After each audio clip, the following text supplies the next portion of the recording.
ఆత్మలోని శాంతము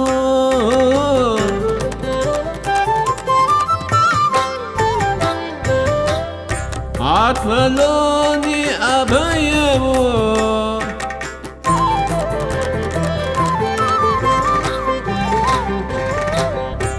ఆత్మలోని శాంతము అని అభయము ఆత్మలోని శాంతము. అందరికీ నమస్కారం అండి. ఈరోజు 43వ రోజు. న్యూ ఎనర్జీ డి రేవతీదేవి గారు వర్తమానంలో మన అనుభవాలంటూ చెప్తున్నారు. ఇల్లు వదిలాక ఏం జరుగుతుందో తెలుసుకోవడానికి మనం ఏర్పాటు అనుభవాలు, బాధాకరమైన అనుభవాలు, ఎమోషన్ పరంగా బ్యాలెన్స్ లేని అనుభవాలు సహాయం చేస్తున్నాయి. ఒక ముక్కలో చెప్పాలంటే ఆవలి వైపున మనం పొందిన ప్రతి అనుభవం తిరిగి భూమి మీద పొందుతున్నాము. మరింత లోతైన అవగాహన కోసము భూమి మీదకి వచ్చి ఇక్కడ మనం చేసిన తప్పంటూ ఏమీ లేదు.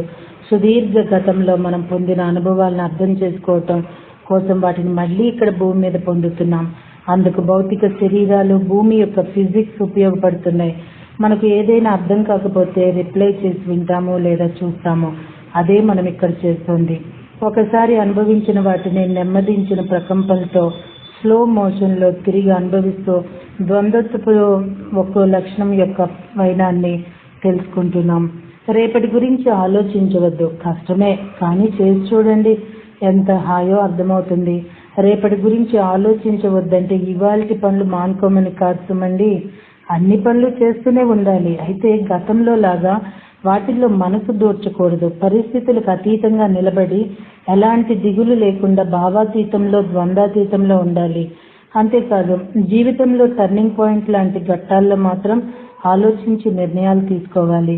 తీసుకున్న నిర్ణయాన్ని బట్టి ఆ దిశగా సాగిపోవాలి. కానీ అనుక్షణం ఆ నిర్ణయాన్ని గుర్తు చేసుకుంటూ అది జరుగుతుందో లేదోనని ఆలోచించవద్దంటారు టోబయాస్.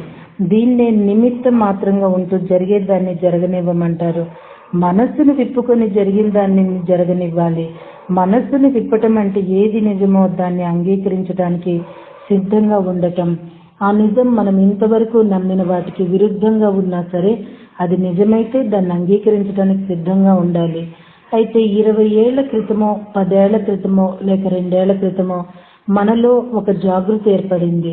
దాంతో స్పిరిట్తో మనకున్న అనుబంధాన్ని కొత్త రకంగా అర్థం చేసుకోవటం మొదలు పెట్టాము. గత కొద్ది కాలంగా కర్మ ప్రక్షాళన చాలా వేగంగా జరుగుతోంది. అంటే మన జన్మలన్నీ గ్రంథస్థమై ఉన్న పుస్తకంలో, మన జీవిత గ్రంథంలో చివరి అధ్యాయాలను పూర్తి చేస్తున్నాము.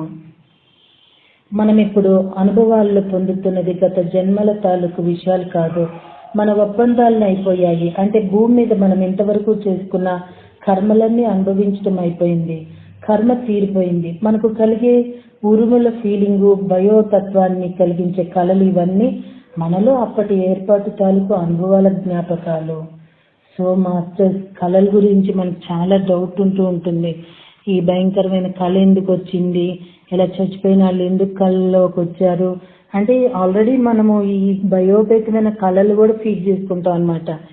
సో అండి, ఇక్కడ ఒకటి అర్థమవుతుంది ఏంటంటే, ఎంత మనకి మనమే ఫీడ్ చేసుకొని, అంటే తిరుపతికి వెళ్తారు చూడండి, చాలా ఫ్యామిలీస్ని చూస్తుంటాం. చాలా వాళ్ళ చేతిలో టిఫిన్లు కనపడతాయి, పులిహార, పెరుగన్నాలు, ఏవో చాలా బట్టలు, గిట్టలు, బ్యాగ్స్ అన్ని. ఈవెన్ మనం ఎక్కడికన్నా వెళ్తున్నా బ్యాగుల్లో బట్టలు సర్దుకొని వెళ్తూ ఉంటాం. ఇలా పెద్ద తిరుపతికి అట్లా వెళ్ళేటప్పుడు ఈ టిఫిన్లు కనిపిస్తున్నాయంటే మనకు అన్ని అవసరమైనవి ఏవైతే మనం మూట కట్టుకొని వెళ్తున్నామో, అలానే ఇక్కడికి వచ్చేటప్పుడు అన్ని మూట కట్టుకుని మన పనిముట్లని, మనకి ఇప్పుడు జరుగుతున్న అనుభవాలన్నింటినీ మనం కూడా అలాగా మూట కట్టుకొని వచ్చామన్నమాట అండి. భలే అర్థమైంది కదండి. మనం టీచర్లము. ద్వంద్వత్వంలో అనుభవాలు, దాన్ని బాగా అర్థం చేసుకున్న స్థాయికి మనం చేరుకున్నాం. మన అనుభవాలతో మనం పొందిన జ్ఞానాన్ని ఇతరులకు పంచాలి కదా. అలా పంచడానికి మనం సిద్ధంగా ఉన్నామా లేమా? మన నిర్ణయం ఏమిటి అని తెలుసుకోవాల్సిన పరిస్థితి, సమయం వచ్చింది. ఆ దిశలో మనల్ని అడిగారు. మన అనుభవ జ్ఞానంతో మనం ఇతరులకు సహాయం చేయడానికి సిద్ధంగా ఉన్నామా అని మనం ఎంచుకోవలసి వచ్చింది. మానవుడిగా మానవ చైతన్యంలో కొనసాగాలి, లేక మాయితర కావలి వైపుకు తిరిగి వెళ్ళిపోవాలంటే ఇక మానవ జన్మలు చాలించి మోక్షాన్ని పొందినట్లుగా వెళ్ళిపోవాలనే వాటి మధ్య ఎంచుకోవలసి వచ్చింది. మోక్షం పేరు చెప్పి భూమి మీద ఇక మానవ జన్మలు తీసుకోకుండా వెళ్ళిపోగలమే కానీ పరమాత్మలో లీనం కావడం మాత్రం ఇప్పట్లో అంటే భూకాలమానం ప్రకారం చెప్పాలంటే మనం కోట్ల సంవత్సరాల కాలంలో జరగదు. ఇక్కడ నుండి వెళ్ళిపోయిన ఏదో ఒక డైమెన్షన్లో ఏదో ఒక చోట శ్రమ కృషి సలుపుతూనే ఉంటాము కనుక ఎక్కడున్నా ఒకటే. అటువంటి సమయము అటువంటి క్షణం వచ్చినప్పుడు మనం భూమి మీద కొనసాగటానికి నిశ్చయించుకున్నాము. న్యూ ఎనర్జీని అర్థం చేసుకోవటానికి ఇతరులకు ఆ దిశగా సహాయం చేయడానికి అంగీకరించాం. అప్పుడు మనం ముందుకు సాగాలనే నిశ్చయించుకున్నాం. ఆ విధంగా మనం లోపల కమిట్ అయిపోయి ఉన్నాం. అలా ఎంచుకోవడానికి ఒక కారణం ఉన్నది. న్యూ ఎనర్జీ టీచర్గా ఉండటానికి మనం నిర్ణయించుకుని ఉన్నందువల్ల మానవులుగా కొనసాగాలని ఎంచుకున్నాం. టీచర్లుగా ఉండటం కోసం ఎంతటి శ్రమను ఓర్చుకోవడానికైనా మనం సిద్ధమే. దేన్నైనా రిలీజ్ చేయడానికి సిద్ధమే. మనం పడిన కష్టాలు వృధా కాలేదు. మనం ఇతరులకు టీచర్లను కావడానికి అవసరమైనవన్నీ నేర్చుకున్నాం. టీచర్లు కావడం కోసం నేర్చుకోలేదు. నేర్చుకున్నాం కాబట్టి టీచర్లు అవుతున్నాము. ఈ నేర్చుకున్న దాని వల్ల మనలో సానుభూతి కలుగుతుంది. మనం నేర్చుకుంటున్నది మన విషయం కాదు, మన కోసం కాదు. ఇతరులతో పని చేసేటప్పుడు మనకి ఏది ఎదురవుతున్నదో దానిని అర్థం చేసుకోవటం కోసం నేర్చుకుంటున్నాము. ఓకే మాస్టర్స్, మళ్ళీ రేపటి రోజున టీచర్లు అవసరం గురించి చెప్పబోతున్నారు. మరి తెలుసుకోవటానికి సిద్ధంగా ఉందామండి. Thank you very much.